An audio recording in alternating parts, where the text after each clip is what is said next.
네, 안녕하세요. 친절한 김비서의 AI 노트입니다. 여러분, 혹시 스마트폰을 비행기 모드로 바꿨는데도 AI 기능이 멀쩡하게 작동하는 걸 보신 적 있으세요?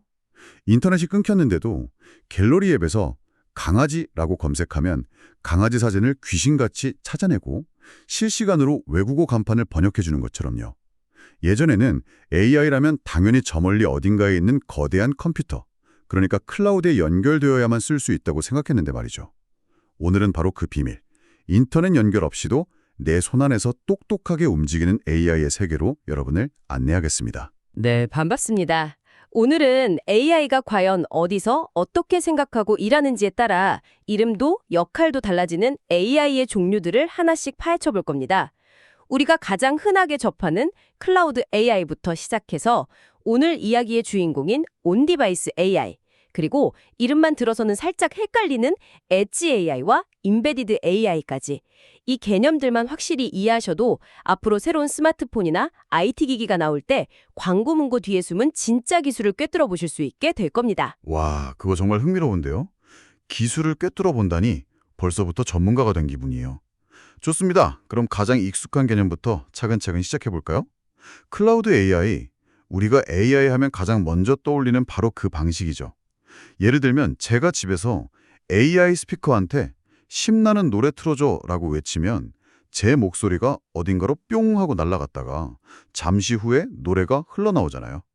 이때 제 목소리가 날아가는 그 어딘가가 바로 클라우드 데이터 센터, 이렇게 이해하면 될까요? 아, 네. 정확한 비유입니다.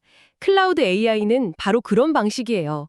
사용자의 스마트폰이나 스피커 같은 기기에서 발생한 데이터, 그러니까 방금 말씀하신 목소리 명령 같은 것들을 인터넷을 통해 아주 멀리 떨어진 거대한 데이터 센터로 전송합니다. 그곳에는 우리가 상상하기 힘들 정도로 강력한 성능의 컴퓨터, 특히 수천 개의 고성능 GPU들이 모여서 거대한 AI 모델을 돌리고 있죠. 아, 챗 GPT 같은 거대 언어 모델, LLM을 생각하면 되겠네요. 개인 컴퓨터로는 도저히 감당이 안 되는 그런 엄청난 모델들이요. 바로 그겁니다. 데이터 센터의 슈퍼컴퓨터들이 그 방대한 AI 모델을 이용해서 사용자의 요청을 처리하고 그 결과를 다시 인터넷을 통해 사용자의 기기로 보내주는 거죠.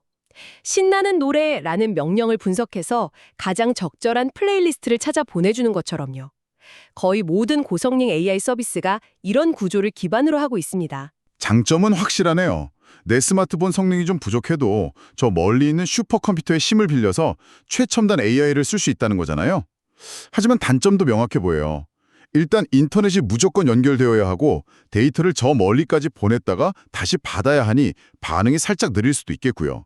그리고 가장 중요한 건데 제 목소리나 데이터가 외부 서버로 나간다는 게 조금 마음에 걸리네요. 핵심을 정확히 짚으셨습니다. 바로 그 네트워크 지연, 즉 레이턴시 문제와 개인정보 유출에 대한 우려가 클라우드 AI의 가장 큰 약점으로 꼽힙니다. 예를 들어 자율주행차가 도로 위에서 갑자기 튀어나온 아이를 발견하고 이걸 어떻게 피해야 할지 클라우드에 물어보고 답을 기다린다고 상상해 보세요. 생각만 해도 끔찍한데요. 끔찍한 사고로 이어질 수밖에 없겠죠.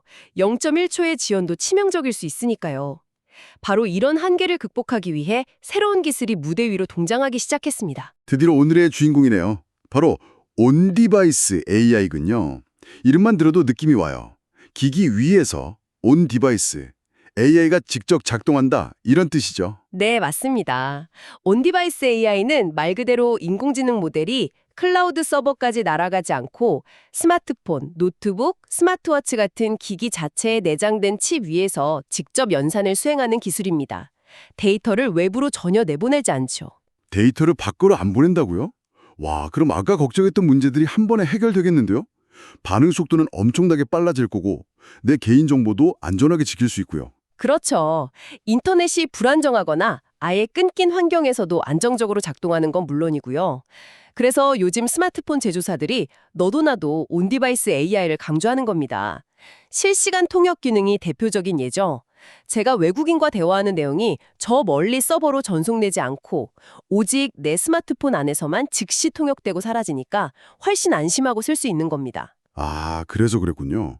제 갤러리에 있는 수만 장의 사진 중에서 특정 인물 얼굴만 바로 찾아내는 기능도 제 가족 사진을 외부로 보내지 않고 폰 안에서 자체적으로 분석하기 때문에 가능한 거였네요. 나보다 나를 더 잘 아는 비서를 만들려면 내 개인적인 데이터를 써야 하는데 클라우드로 보내기엔 찜찜했거든요. 온디바이스 AI가 그 해결책이 될 수 있겠어요. 맞습니다. 이처럼 실시간성, 보안, 개인화에 대한 사용자들의 요구가 폭발적으로 증가하면서 온디바이스 AI가 AI 시장의 새로운 대세로 떠오르고 있습니다. 이런 흐름에 발맞춰서 애플이나 퀄컴, 삼성 같은 기업들은 스마트폰에 탑재할 더 작고 전력은 적게 쓰면서도 AI 연산 능력은 뛰어난 반도체 칩, 즉 NPU 개발에 사활을 걸고 있는 거고요. NPU요? 아, 신경망 처리 장치. 네. 이제는 스마트폰의 두뇌인 AP 성능을 얘기할 때 이 NPU 성능이 얼마나 좋은지가 핵심 경쟁력이 된 시대입니다. 듣기만 해도 정말 완벽한 기술 같은데요. 근데 문득 이런 생각이 들어요.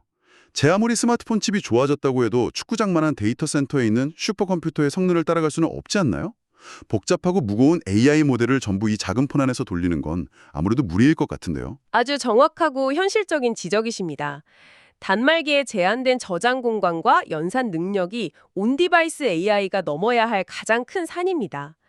챗GPT처럼 수천억 개의 데이터를 학습한 거대 모델을 스마트폰에 그대로 집어넣는 건 아직 불가능에 가깝죠. 그렇죠.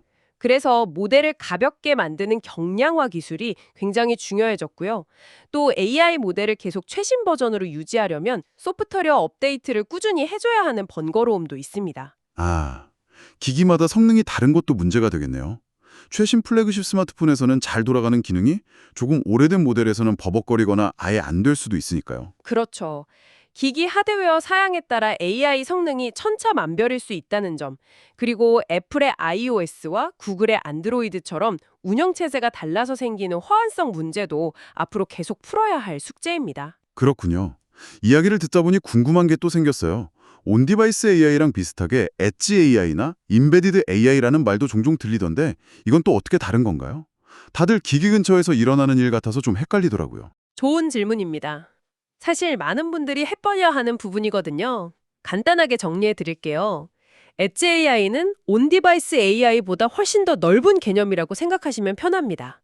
데이터가 생성되는 바로 그 현장, 그 가장자리, 즉 엣지에서 AI 연산을 수행하는 기술을 전부 묶어서 엣지 AI라고 부릅니다. 가장자리요? 그러니까 스마트폰뿐만 아니라 다른 것도 포함된다는 말씀이시군요. 맞습니다. 여기서 말하는 엣지는 제 손안의 스마트폰일 수도 있지만 스마트 팩토리 안에 설치된 소형 서버, 매장 입구의 CCTV, 혹은 자율주행차 트렁크에 실린 소형 컴퓨터 장비까지 모두 포함될 수 있습니다. 핵심은 클라우드라는 중앙 관제소까지 데이터를 보내지 말고 데이터가 발생한 현장 근처에서 최대한 빨리 처리하자는 겁니다. 아, 지연 시간을 줄이는 게 목표군요. 네, 극단적으로 줄이는 게 목표죠. 아, 이제 좀 감이 와요. 온디바이스 AI는 내 스마트폰이라는 아주 개인적인 기기에서 작동하는 개념에 가깝다면 엣지 AI는 스마트 공장이나 스마트 시티처럼 특정 공간이나 현장 전체를 아우르는 개념이군요. 공장에서 수만 개의 센서 데이터가 쏟아져 나올 때 그걸 일일이 클라우드로 보내려면 시간도 오래 걸리고 통신비도 엄청날 텐데 그냥 공장 한쪽에 있는 엣지 서버에서 바로 처리해버리는 것처럼요. 정확하게 이해하셨습니다. 덕분에 네트워크 부담을 확 줄이고 훨씬 빠른 응답 속도를 확보할 수 있죠. 산업 현장이나 스마트 시티, 유통 매장 관리 같은 분야에서 특히 각광받고 있습니다. 그럼 임베디드 AI는 뭔가요? 이건 왠지 기계 안에 아주 깊숙이 심어져 있다. 임베디드라는 느낌이 강하게 드는데요. 그 느낌이 핵심입니다. 임베디드 AI는 AI 알고리즘이 특정 목적을 위해 아예 기계 내부의 전자회로나 하드웨어에 하나의 부품처럼 딱 달라붙어 작동하는 형태를 말합니다. 주로 MCU, 그러니까 마이크로 컨트롤러 유닛 같은 아주 작은 칩에 딱 한 가지 기능만 수행하도록 최적화된 초경량 AI 모델을 심는 방식이죠. 한 가지 기능에만 최적화된 AI라. 예를 들면 어떤 게 있을까요? 디지털 카메라 전원을 켜자마자 별다른 설정 없이도 사람 얼굴을 자동으로 인식해서 초점을 맞추는 기능, 아, 네네. 혹은 에어컨이 스스로 사용자의 생활 패턴을 학습해서 사람이 없을 땐 절전 모드로 바꾸고 잠잘 시간이 되면 수면풍으로 바꿔주는 기능 같은 것들이요. 하드웨어 자체에 AI 기능이 녹아들어 있기 때문에 거의 전기를 안 쓴다고 할 수 있을 정도로 전력 소모가 매우 적다는 결정적인 장점이 있습니다. 와, 이제 개념이 확실히 정리되네요.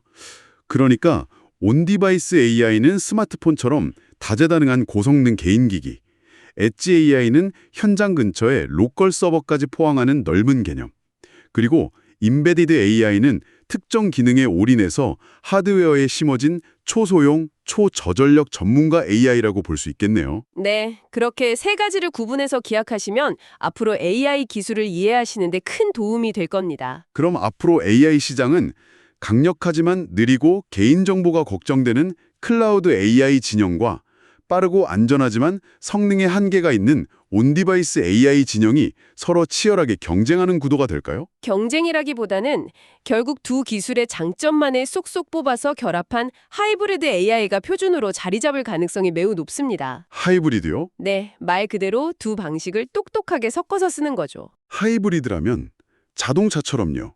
필요할 땐 전기로 가고 힘이 필요할 땐 엔진을 쓰는 것처럼요. 완벽한 비유입니다.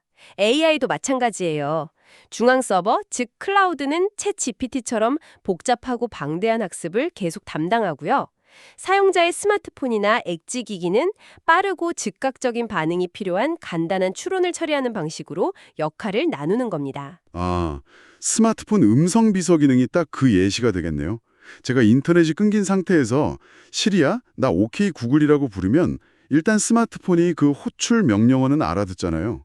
이건 기기 자체에서 처리하는 온디바이스 방식이고요. 하지만 AI의 미래에 대한 최신 보고서를 찾아서 3줄로 요약해줘 같은 복잡한 질문을 하면 그건 클라우드의 거대한 두뇌로 보내서 처리 결과를 받아오는 거군요. 네, 바로 그런 방식입니다. 이를 통해 클라우드의 막강한 연산 능력과 온디바이스의 빠른 속도, 그리고 강력한 보안까지 세 마리 토끼를 모두 잡을 수 있게 됩니다. 앞으로의 AI 환경은 거대한 클라우드 기업들이 모든 데이터를 독점하던 중앙 집권적 환경에서 개인의 데이터를 각자의 기기에서 안전하게 활용하는 프라이버시가 훨씬 존중받는 환경으로 점차 변화할 겁니다. 그리고 이 거대한 변화를 기술적으로 뒷받침하는 핵심이 바로 하이브리드 AI가 될 것이고요. 와, 오늘 정말 많은 걸 배웠네요. 정리해보자면 AI는 이제 저 멀리 데이터 센터에만 갇혀있는 존재가 아니라 우리 손안의 스마트폰, 집안의 가전제품, 도로 위의 자동차 속으로 점점 더 가까이, 더 깊숙이 들어오고 있다는 거네요. 그리고 필요에 따라 기계 안에서 혼자 척척 일을 처리하기도 하고 어려울 땐 클라우드 선배와 협력하면서 더 똑똑하게 진화하고 있고요. 이 제품의 AI는 어디서 작동하는 걸까? 내 개인정보를 안전하게 지켜주는 온디바이스 방식일까? 하는 관점으로 살펴보세요. 그러면 기술의 큰 흐름을 읽는 특별한 재미를 느끼실 수 있을 겁니다. 네, 오늘 친절한 김비서의 AI 노트는 여기까지입니다. 다음 시간에도 여러분의 궁금증을 시원하게 풀어드릴 유용한 AI 정보로 찾아뵙겠습니다. 감사합니다. 마지막으로 이런 생각을 한번 던져봅니다. 나의 모든 사진, 메시지, 검색 기록을 내 스마트폰 안에서만 안전하게 학습한 온디바이스 AI가 어느 날 나 자신보다 나의 취향과 습관을 더 정확하게 파악하게 된다면 어떨까요? 우리는 그 AI를 그저 세상에서 가장 편리한 도구로만 여길 수 있을까요? 아니면 나도 몰랐던 나를 알려주는 가장 친한 친구처럼 느끼게 될까요? 이 질문에 대한 답은 아마 기술이 아닌 우리 각자의 마음속에 있을지도 모르겠습니다.